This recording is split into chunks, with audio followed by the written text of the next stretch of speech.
Hey everybody, welcome back. Today we're going to be taking a look at a rifle sling made by T.Rex Arms. This sling has not been on the market very long, and I thought I would pick one up to do a review for you guys. Most of you know I am a big advocate for having a sling on your rifle. Whether you like the AK platform or the AR or maybe something else, a sling is a very, very important thing to have.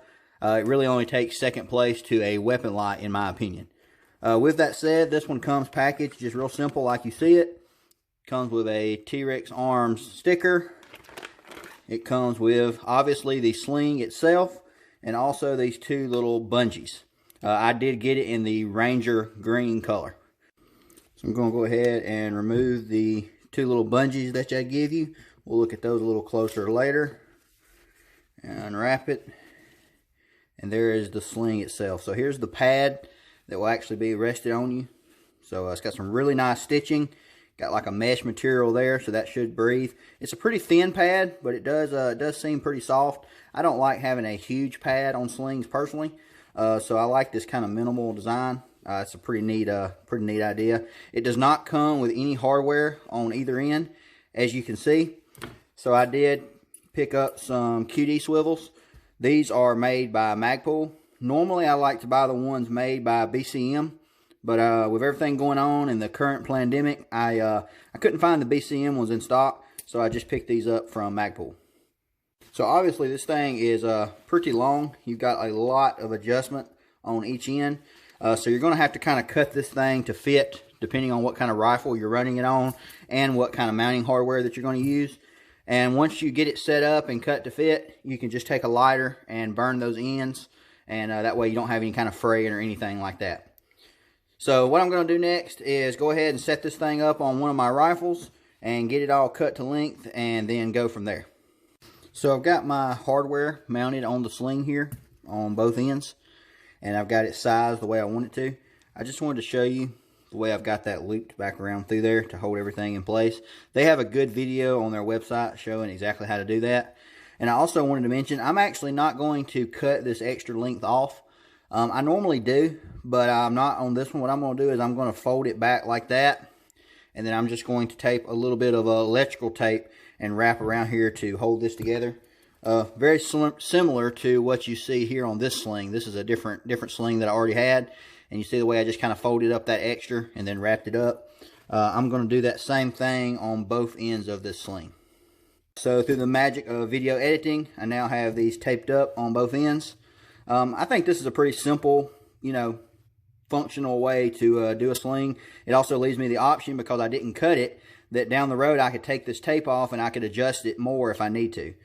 So I think this is a really good way to do it. And like I mentioned, I've been doing this on slings for a long time, so nothing really new on the T.Rex sling there. Also, I didn't mention, but I guess it's pretty obvious, this is a 2-point sling. I much prefer 2-point slings. For my opinion and the experience I've had, they are far superior to 1-points in pretty much every regard. Any of the issues that most people have with 2-point slings, it generally comes down to a training issue, and they're just simply not using the sling properly. But with that aside, I highly recommend 2-point slings for pretty much any platform at any time. Alright, so next we're going to put the sling on this rifle. I did pull off a Magpul MS4 sling that was on here, and I'm going to replace it for now with this T.Rex sling. I have a QD end plate here on the back of the receiver. I run those on every one of my rifles. This one is a BCM, and that's the one I would pretty much always recommend. Also, this stock does have a QD mount. This is a BCM stock. This is a Stinger rail. It has a QD socket made into it, and then it also has one on the front. So there's lots of different ways that you could run your sling. My personal preferred way that I run on all of my rifles is running them very close together. So I like to run it at the back of the rail and then to the end plate. I have ran them on the stocks, and I don't mind that. But overall, running them close together is my preferred way. Now, not all rails are going to have a QD socket like this. Sometimes you will have to add in a QD. Like I did on this rifle here, I had to add a socket, but you get the idea. I still added that all the way to the rear, just so I could get those 2 points as close together as I possibly could. So let's go ahead and clip it on. And just like that, got the sling installed. I'm actually not going to do the testing on this sling on this rifle. .556 ammo for a lot of people is really hard to get right now with the current pandemic that's going on. To be honest, I've been shooting just as much as I ever have, but I still just don't want to waste it just testing a sling when there is another way I can do it. And the way I'm going to do that is I'm going to use my Tippmann M422. So this is a full-fledged AR. It is just simply chambered in .22 long rifle. I have a video on this gun, a complete review that I'll link down in the description. But this gun weighs almost 8 pounds. It's got all aluminum receivers. I have it configured exactly the same way that I would on a normal AR. And that's what I'm going to use to do this test. So what that's going to allow me to do is do a lot more shooting and a lot more reps behind this sling, so I can come back and give you guys better information on how it performed at a more accelerated rate. So what I'm going to do next is I'm going to take this thing to the range and I'm going to start working with this sling. I'm probably going to run this sling for at least a few weeks before I come back and close this video, and that way I can give you guys a better idea what I think about it. Two things I wanted to touch on before I go to the range, and that is your adjustment here. This tab is how you will do all your adjusting. So you'll push it forward to tighten the sling and pull it back, obviously out of frame here, and that will loosen the sling. They also have a video on their website showing how you can reverse this process. So you will pull the sling to tighten and push forward to loosen if that's what you prefer. Also, the bungees that the sling came with, what those are for is you can put them around your rail like you see here, and that gives you a way to stow the sling when it's not in use. So you'll tighten it down as much as you can. And they have a great video on their website showing how to do this a lot more gracefully than I will be able to. But I'll just show you real quickly. And then you can stow the sling to your rifle like that to get it out of the way. And then if you need the sling quickly, you can just grab here and pull, and the sling will come right back out where you can put it on. That's a pretty cool way to stow your sling. I am a fan of it. Matter of fact, I've already been doing that on slings in the past. So this is a Westlake tactical sling that I've got on another gun of mine. And you can see I've just got a really crappy looking bungee just wrapped around it, and it's the same concept. I can stow the sling using that bungee, and then when I need the sling, I can just grab here and pull, and the sling is ready to go on. So that's a pretty neat setup, and I really like it. I'll show you a little bit more about that when I get down on the range. As you can see, I have the sling stowed using the bungee. I can still work the magazine release. I can still easily shoot the rifle, put it back on safety, all with the sling stowed. But at the same time, if I need to deploy the sling, I can just grab it here, give it one pull, and that fast, I'm in the sling. The adjustments on the sling, in my opinion, are very intuitive. So I can grab the tab here and pull forward, and the way I've got the sling adjusted, it makes it very tight to my body. At the same time, it's not so tight that I still can't shoot the rifle. Obviously, when I do shoulder it with the sling like that, it is really, really tight. But at the exact same time, I can grab that tab and just pull back and give myself a little bit more slack to be able to move around a little bit better. Another thing, and this isn't just this sling, this really goes for any 2-point sling, whether I have it cinched down or if I have it loose. At any time, if I need more mobility for any reason, all I've got to do is swim out of the sling. So that fast, I can be in the sling and then swim out. And at that time, I have basically turned the 2-point sling into a 1-point.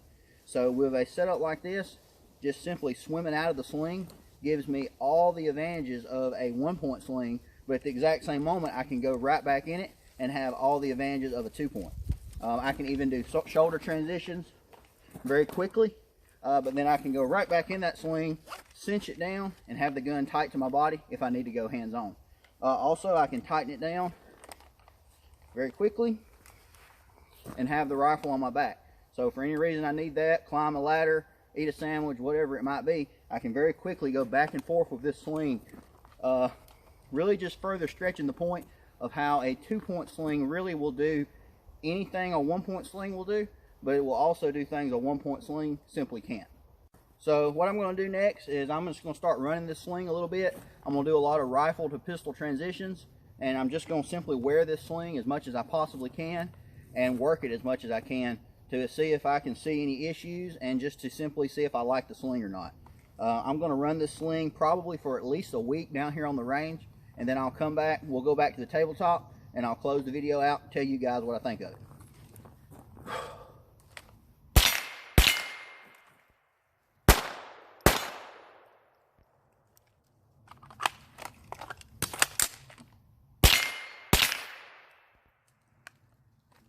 So far, so good.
Well, guys, it's about 10 days later from the original intro footage that you watched when we set this sling up and I went over the details of it with you.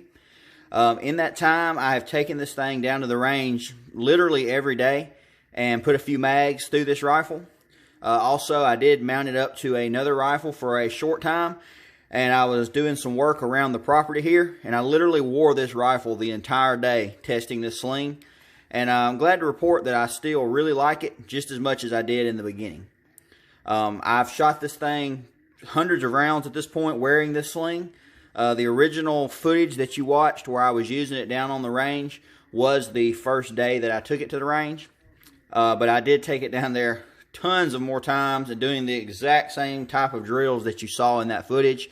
And I had absolutely no problem with this sling. I really like the stitching and everything on it. It seems really, really good. The very minimal pad that it has here, it is minimal, but it's just enough. You've got just enough pad here to make it comfortable, but not so much that it's really bulky and gets in your way. When you start doing transitions, shoulder transitions, putting the rifle on your back and things like that, if this pad is too bulky, that always will cause problems, and this one never caused problems at all. All in all, I'm really happy with the performance of this sling. I like the bungee system that it comes with, the fact that it comes with two of them. So you can use this other one on a competitor sling if you have it laying around, and that's pretty cool. I do like this sling good enough that I'm going to go ahead and purchase another one. Even though I have quite a few extra slings laying around, I really was impressed by this one, so I'm going to go ahead and pick up one more. When you're down on the range working with a sling like this, be sure you have your sling set up correctly. You know, if you're doing shoulder transitions or you're transitioning to a pistol, or if you're just simply wearing the sling, you know, around the range, the sling is there to work for you, not the other way around. So you need to make sure you have it set up properly so that this thing is doing its job instead of making your job harder. Well, that about wraps it up, guys. I hope y'all enjoyed this video. If you want to drop any comments or questions down below, feel free. Also, if you want to contact me directly, Instagram is the best place to do so. I would also appreciate it if you're not already to follow me over there as well. As always, thanks for watching. See y'all next time.